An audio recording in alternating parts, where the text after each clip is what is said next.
What is up, everyone? Welcome back to another video. And today we're going to talk about really just flipping the script on this narrative, on this internal dialogue. Obviously, that is what we know from everything that we know about what is creating our world, what is creating our life, the stories that we're telling ourselves, the internal representations, how all this goes along hand in hand with our affirmations, because affirmations are simply what we affirm to ourselves, this inner speech that we use, right? So the opposites, a lot of people, this is a huge thing, is that reacting to the negative circumstances, that's what gets people caught up, because along this path, those things almost certainly, maybe in the rare cases they don't show up, but a lot of the time they do.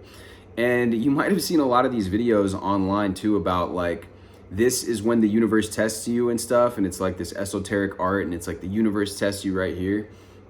And to be honest, it is. That's what it is. It really is like a test, because it's essentially, whether you want to look at this through whatever lens, I've been talking about Frederick Dodson's material a lot lately, but let's use that for example. It's like you have these different highways, right, that you can be, these different versions of yourself, right? The parallel timelines. And you can exist in all these different versions, and they all can exist right now. You can choose to go to any one of these timelines. There's all these different versions of you. Let's look at it through this frame, right? So it's like when you're entertaining this, and that's the same thing that Neville talks about, feeling from the wish fulfilled, acting as if, being in the state, right? So when you shift to that state, reality is going to show you something to say, hey, look, like, yeah, you've been affirming this, you've been doing this, but what about this over here? This is like remnants of your old reality. It's like basically remnants of your past thought patterns, of your past affirmations, of your past narrative that you've been entertaining, the past mental movies that you've been playing in your mind's eye. All of these things go hand in hand, right? So it's like, because these things, it takes a while, right? When a farmer plants a crop of corn, it doesn't grow the same day. The same thing with the garden of the mind. You have to actively tend to this garden of the mind. When we see these old things showing up, it could be that they're lingering from the old past reality. It also could be they've been co-created by somebody else. A lot of people come at this from this very dogmatic thing that says, I create everything. I don't agree with that. Sunny Sharma talked about this with him. He doesn't agree with it either. Neither does a lot of the teachers in this space. When you truly ask them point blank period, they don't agree with that. I think it can be a harmful, potentially, any time that you take anything to its complete extreme and be very dogmatic about it, it can be a little bit problematic, because essentially all truths are half truths. Life exists and reality exists in like shades of gray. The black and white thinking that a lot of people like to entertain, it's kind of an immature way of thinking. Okay, so with that being in mind, that it could be caused from somebody else's creation, right? So it could be from any of these things, but essentially it is a test still, because it's saying, hey, do you want to go down this road that's familiar, even though it's not what you've been wanting, even though it's not what you've been intending, even though it's not what you've been affirming? Let's like throw a little bit of this in here to see how he or she reacts to this, right? So the key is, there's a lot of different ways you can handle this, but there's simple reframes you can do. One of them is a popular from Transurfing in Vadim Zealand, that he's like, advantage. He just says to himself advantage, and he looks for the advantage that he can take. And something that's very similar that Frederick Dodson has here is that, how does this serve me exactly as it is? So you notice an unwanted condition and ask yourself, how does this serve me exactly as it is? Keep with the question until you find a satisfactory answer. Now, these things can also be blessings in disguise. So should challenges or problems come up on the timeline after your synchronization with your new identity, which is what we're doing when we do this practice of robotic affirming, or journaling, scripting, mental rehearsal, mental movies, visualization, do not label these as interruptions of your chosen life, but as part of the process. Label them as beneficial tools, servants, and things with hidden uses and resources. Use them for your chosen identity. Make use of them for your benefit. See them as blessings, perhaps in disguise, and see them as magnificent opportunities to try out your new viewpoint or identity. And this is why I really do like this approach of, I mentioned this in a recent video, that a blanket affirmation or vague affirmation that you can have to yourself is, why is it that everything is just, it always works out even better than I could have imagined? Or, a lot of people talk about, I want this or something better, right? There's all these different kinds of ways that you can frame something so that you are not super needy tied to one specific outcome. Again, I like to look at all this stuff with a very holistic approach. You get a lot of people in this community that are really very dogmatic with the way that they go about it. And again, we just talked about that, but let's say that you're in a relationship with somebody, and this person has shown you time and time again that they are not willing to live up to your expectations, that they are not willing to, you have certain boundaries and they keep brushing past them, they keep ignoring you, they maybe mistreating you, disrespecting you.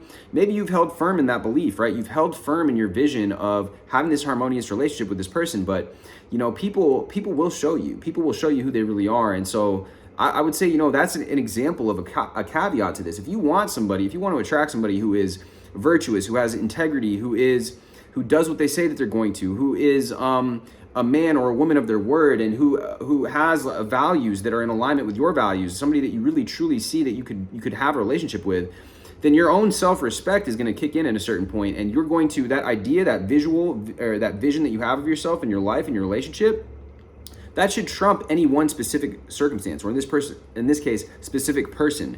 The same thing with your job, right? Let's say that you're holding this vision, and these things come as tests, right? So they're going to test you. Do you want to go with this then, or do you want to stay firm to your true vision of what it is that you really want to intend for your life? Because there will be other opportunities. There will be another job. There will be somebody else that actually is much more in alignment with that vision of what you want for your life, that's going to bring you peace into your life rather than take peace away from you, right? You want to be with somebody that enhances your life. The whole point of being in a relationship is to be with somebody that makes your life even better, right? And the same thing with if you want to pursue a certain path, there might be opposites. You can hold firm, but there's always going to be, reality is always changing, and you are always changing, and you are allowed to make decisions. You are allowed to change your mind. You are allowed to hold firm with an overarching belief, an overarching thing. And I think that's what's so great about this exercise I did in a previous video. I can link it right up here for you guys, where it's like getting in touch with your values. Because when you get in touch with your values, your principles, your sort of guiding principles that you want to live your life by, you're going to be able to make a lot more effective decisions, and you're not going to be questioning yourself as much, because you're going to be like, this person or this circumstance or this opportunity is much more in alignment with the person that I am creating, with the life that I am creating by my own choosing, by my own design. Again, another thing about that is the scarcity versus abundance mindset. Which are you coming from? Because if you're in a scarcity mindset, you're going to be a lot more willing to put up with certain circumstances and behaviors from people and things of that nature than you would if you were in abundance.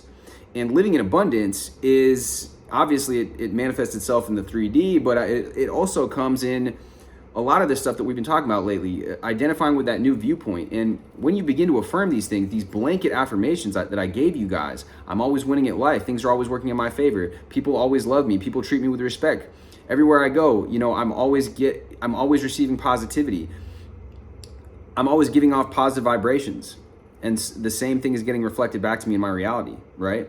Those types of things are going to inform it. And so, just using common sense here, guys, is a lot of the things that are missing in this community as well. It's like, okay, well, the common sense would say that if somebody keeps mistreating me, or a circumstance keeps showing me, or a group or an individual or workplace shows me that they don't value me, they don't respect me, and whatever the case, it's not something that you need to keep battling with reality for, or it's not some sort of test that you need to pass that says, okay, I can get this to conform to my reality. That's more coming from more of like an egoic place, because almost as a test to prove to yourself, yeah, I can actually make these people conform and all this. And that's why I don't also resonate with the whole, the everyone is you pushed out, as much as this type of idea, this idea of the parallel universes, the timelines. Snap into a new timeline, either where that person or that thing rises to the occasion and changes their behavior, or to a different circumstance, to a different place. It could be, again, you live in an area that you don't want to live in, or an area you liked it at one point in time. You tried to manifest that, you had better neighbors move in, or there was circumstances were different. You held with the manifestation. Maybe it didn't pan out. Well, you can manifest a better living situation. You don't have to continue with this one specific thing and feel like you're like beating it to death. And there's so many possibilities out there. There's so many different versions and different kind of timelines that you can access. So very crucial to kind of take on that again comes with an abundance mindset of knowing that, look, if I leave this job or I leave this situation, there's going to be other situations that are even better for me, right? That is the mindset of somebody with a growth mindset, of somebody that believes in themselves, of somebody that knows that they are going to receive the fruits. And again, focusing on what you are sowing when it comes to the opposites, when it comes to reacting to your reality, reacting to the 3D, you don't want to focus so much on the things that are currently showing up, as you want to focus on the vibrations that you're putting out. There is no other reality than what you define it to be. Some people say that you have to be realistic. What they're saying is that they give the things that are already created more importance, reality, and solidity than the things that are wanted. They have become observers of the past, of what's been created. If you want reality creation to work, you don't judge your experience from what was and what is, but what could be. Don't judge the day by what you reap. Judge by what you sow. Don't judge the day by what you get, but by what you give and give off in your vibrations. And that is such a key point. There will always be things in your reality that try to deter you, that try to tell you that you are not this version of yourself. There will be people that tell you you're not good enough. There will be people that tell you that you don't have the skill set, you don't have the job experience, you don't have the guts, you don't have the charisma, you don't have the charm, you don't have the experience, you don't have the wherewithal to do XYZ thing. And again, those are remnants of an old reality, and it's really not real. The real reality is within you. The real reality is what you are sowing. The soil, it looks barren, because you've just planted the crop, and the farmer knows that in a few months it's going to be blooming. All the corn is going to be growing. He doesn't get disappointed and down on himself because there's no current corn on the field right now. It's something that you have to, again, it's faith, and it's that walking by faith. It's that knowing it, but it's that operating, it's that accepting. And like I said, when you see the opposites, when the farmer sees the soil and the ground that doesn't have the corn, he doesn't go and say, oh, it's never going to grow, and I knew it, and I knew that this is the wrong soil, and there's not enough rain or whatever, there's not enough water. He's going to do the things. He's going to make sure that the crops have water, that the soil is tended to, that everything is going in the direction that it should be, but he's also going to employ that faith. He's going to know that eventually the corn will grow. Right? And that is what we are doing here when we are impregnating, using that example, our reality, or impregnating our consciousness with that version of ourselves, with those circumstances, with what it is that we're creating in our life. A lot of people prefer the word choosing, which I understand that as well, because a lot of people, and he says even himself, Dodson, that we're simply choosing that different timeline, right? But it doesn't matter. Getting too deep into the verbiage is just what it is that faith. Again, coming back to the faith. And again, the robotic affirming really will guide us as our consciousness to focus on the end. If we're experiencing the opposites, we just affirm the opposite. We just affirm no, it's not going to be like that. The corn will grow. My reality will move. I will experience movement. I will experience that person that I deserve. I will be that version of myself that I know I can be. I will get that opportunity that I know that is coming to me. Even if my circumstances currently, what is the advantage? Again, that question that he asked earlier, how is this serving me? Maybe it's making me stronger. Maybe it's making me become more dynamic. Maybe it's growing my character, because ultimately, any of these outward manifestations that we're looking for are really just tools almost to become that greater version of ourselves, to become our ultimate, fully expressed, divine, higher self. They're really just, by going for that is how we are carving out our character, like a sculpture. Like Michelangelo crafts a masterpiece of a sculpture. That's like what you're doing when you pursue what your heart's desire gets pulled to, when you pursue what you feel called to do in this world, in this life. You are chiseling and carving out that character and becoming the best version of yourself, becoming the most fully expressed, the most fully actualized version that you can possibly be. in this timeline, in this planet, or whatever, you know, like, and obviously there's many different timelines, there's many different choices that you can make, but by being at one, by being in harmony with what it is that you feel divinely inspired to do, that's what's going to lead you there. And robotic affirming is just a tool to get there too. It's a tool to embody that. It's a tool really to begin embodying that fully expressed version of yourself. So another thing to keep in mind, I've been talking lately about the RAS, Reticular Activation System, which really is about what it is that we focus on. And again, that ties in with the stories we tell ourselves, the self-talk, the affirmations, the form of the word as we use it to describe ourselves, and again, our relationship to our world around us. So we really filter out 99.9% of all that could be perceived, and only we see the tiny portion that agrees with the dictatorship of our beliefs. So if something is in our external world and it is in alignment with our deep subconscious, unconscious beliefs, that's what we see. We filter out everything that is not in accordance with that.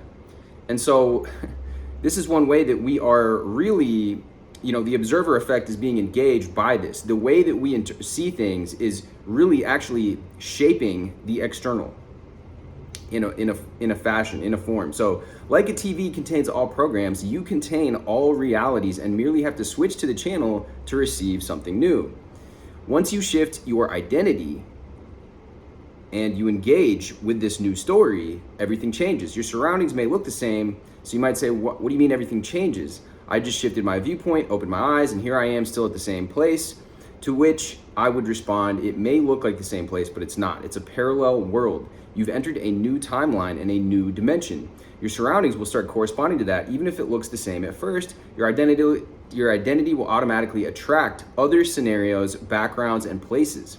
Since the aim is vibratory alignment and synchronization, the outside surroundings are irrelevant anyways. And your question, okay, so why is it that we seem to stick to this negative story? Well, first of all, nerve cells that fire together wire together. So these stories are deeply entrenched, and you know, even though we want to shift, it's what we're used to. We as human beings, we're in the state of homeostasis, so we go to what's comfortable rather than what we actually desire. Oftentimes, it's an unfortunate part of the human condition. But let's look at it from another perspective. So another reason could be that you don't accept the negative. You are in this state of resistance, right? And what you resist persists. There's no chance to integrate it, to own it, to use it for your benefit, to almost transmute it. And kind of like in Aikido, you know, the martial art, it's using the opponent's force against them. It's being like water, like the way that Bruce Lee would say. Rather than fighting something head on, it's like the matador in the ring with the bull, right? Instead of fighting that bull head on, you're gonna get clobbered. You shift out of the way. You use your opponent's energy against them, so to speak. That's one way that you could perceive this. But basically, in an energetic format, it's like transmutation. So you can't say this is unacceptable and at the same time be connected to what is good. When you integrate or accept what is, you breathe it in, allow it into your heart, accept it as part of the whole, even as a part of the path to your goal. Go a step further by using the negative for the benefit of that goal and then move on. So now I want to talk about, you know, using these opposites really as opportunities and reframing that in your mind. So the worldly self believes the world to be cause and itself to be the effect, and thus always lives in a reactive mode, in a reactionary mode all the time. Sometimes it believes, sometimes it doesn't, sometimes it feels good, sometimes it doesn't, and all are dictated by circumstances, facts, and evidence. Notice the similarities between the words reaction and creation. In a sense, they are opposites. You are either reacting to the world or creating the world. But what you are really reacting to is what you created. Let's say some woman harbors anger. By the law of correspondence, she will attract something about which she can be angry. Someone might call off an appointment, or she might burn a stain into a shirt while ironing it. She gets angry about that, thinking that the call off or the stain made her angry. Actually, she was already angry and now acts as if it's the circumstances that made her angry. Although it may seem as if you are reacting to events come up because you have an inner correspondence to it. When you understand this, your reactions become a valuable tool for expansion of awareness, for further identifying with what you prefer. Your reaction to things reveals what you are creating. And it is in that moment that you can change what you are creating. The deepest changes can be made while an undesired event is happening. Unwanted events are a perfect opportunity for a reality shift across the board. One can look forward to such events. The question always is, how do I want to react to this next time this happens? You might ask yourself, which version of me is reacting like this? Who sees it in this way? The more important question is how you actually want to react or respond, shifting from reaction to responding. What must someone believe who reacts with fear every time he looks at his balance in the ATM machine? Such a reaction reveals the creation of need. It is therefore at the ATM machine that a person can shift creation to something better. How do I want to react the next time I'm standing at the ATM machine and see that my account is in the minus? How would someone who believes in his financial abundance react? The moment you shift your reaction towards an unwanted event to one more at ease, even joyful, that's when reality changes. It's no art to react joyfully to a full bank account. It's an act of wizardry to react joyfully to an empty bank account. By reacting in such a way, the same problem won't happen anymore. At least that is the thesis that Dodson is writing this with. If you react as someone who would react who believes in financial abundance will follow. It might be that you intend to change reaction next time, but then the next thing happens. Then the next time happens and you react the same old way. You notice how every time your spouse says X, you get emotional and angry. You ask yourself, how do I want to react instead? And you enter a new viewpoint in your imagination, a new way of reacting. A few weeks later, she says something similar. Meanwhile, you forgot your intention and react differently, and you're in a general antsy mood. She caught you off your intention to react differently, and you're in a general antsy mood. She caught you off guard and you react in the same way again. This time, at least, you notice it more clearly. You restate your intention to respond in a new way the next time. And this time, you really look forward to her saying X because it allows you the opportunity to demonstrate a new you. When X finally comes around again, you notice it and you remember your new reaction. You react in a pleasant, and I would use the word respond rather than react to basically delineate the difference.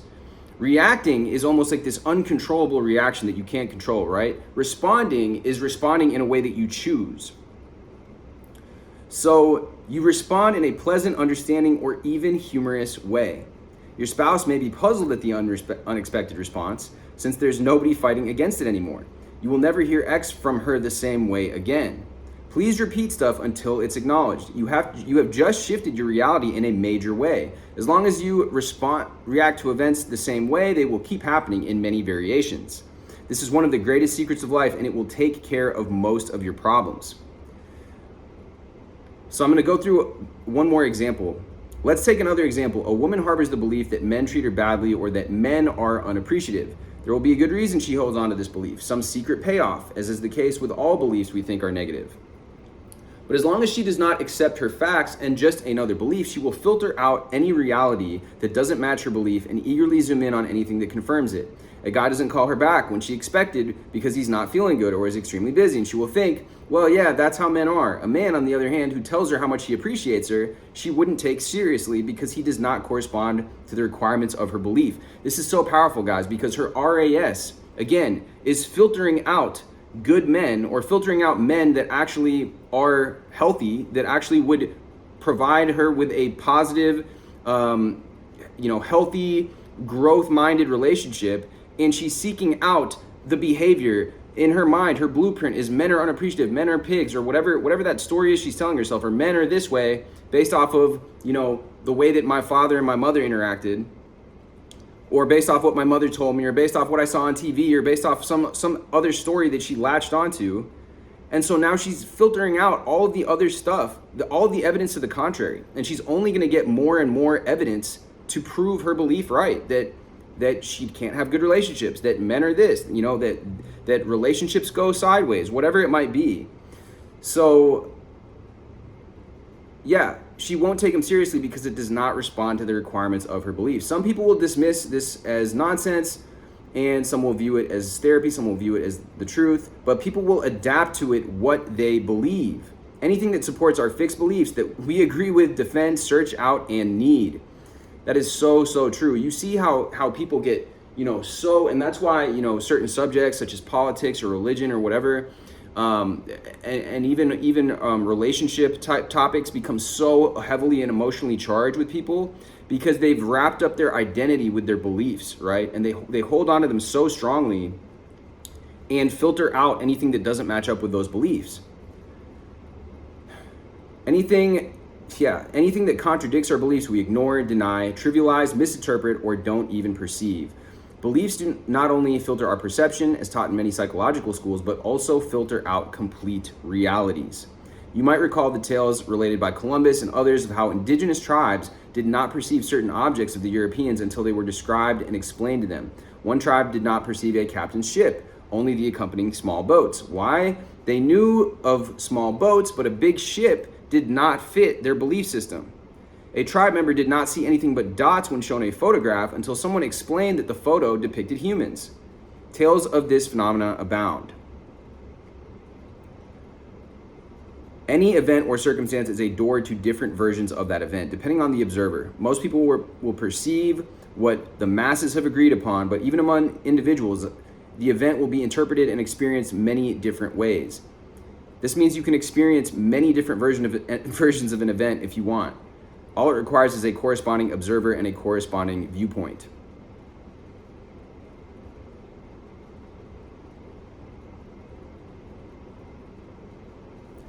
So anyways, like anytime, really the nuts and bolts of this is like, anytime you run into an opposite or a negative, imagine that this is your opportunity now to go into your new viewpoint, to go into your new state, to go into your new identity, really your new sense of being, who responds in a different fashion. It's almost like this is like, you can almost really just take the opportunity to be excited about it, because now it's your chance to prove that you are identifying in a different way.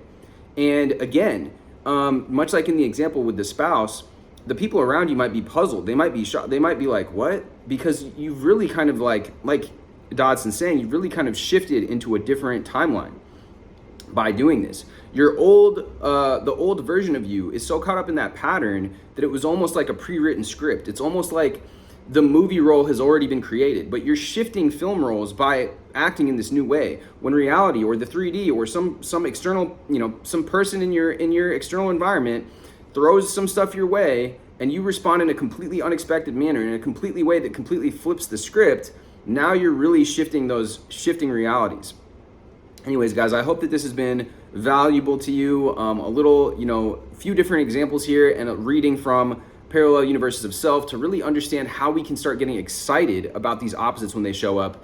And I hope that this allows you to kind of step into that place where you can be excited. I know that it's very easy to get triggered by those things, especially certain of us. There's some of us that have had instances in our past, and certain things trigger those negative emotions back up. And I know it can be really tough to deal with, but this is true strength. If you can respond to this and you choose and you visualize and you maybe even write it down, make a practice of this, that, okay, next time this happens, let's say it's an argument with my partner, my relationship, I'm choosing to respond in this new way, right? And it may not happen the first time. You may still get triggered, but it's all about the process, the slow, gentle nudging, the shifting, so that you can actually embody that new version of yourself.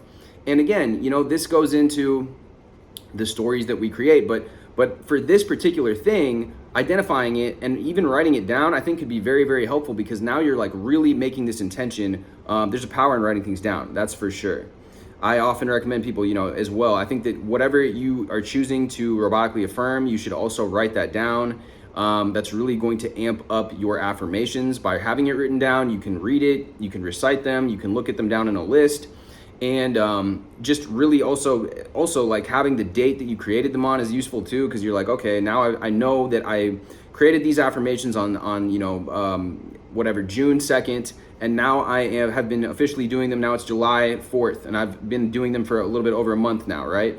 And you can keep kind of track of your progress this way. But anytime anybody tries to put you into some certain sort of box, or put some sort of label on you that's limiting to you, you don't have to do it. You don't have to accept it. You can say, what is the advantage in this? You can diffuse it with humor. You can reframe it. But there's many different ways of doing this. And if you guys are interested, maybe we could do some videos on reframing, just the pure act of reframing, which is essentially like changing your perspective on something, and how to do that, because I think that would be a valuable thing, even when it comes to communicating with others. But in terms of reframing our own thoughts, we can always see something as a different way. We can always look at something for a different perspective. We can always say, what is the lesson in this, and how is this actually making me even better, right? That's essentially what they're getting at with this. How is this serving me? And using it as an opportunity for growth and becoming and stepping into that version of yourself, more so than allowing reality or the outside influence or the 3D, the external world, to tell you that you can't do this, you can't do it, that you're not capable of it, because you are, you really are. Anyways, guys, much love as always. Drop this video with a like, hit me with a subscribe, and I will see you guys in the next video.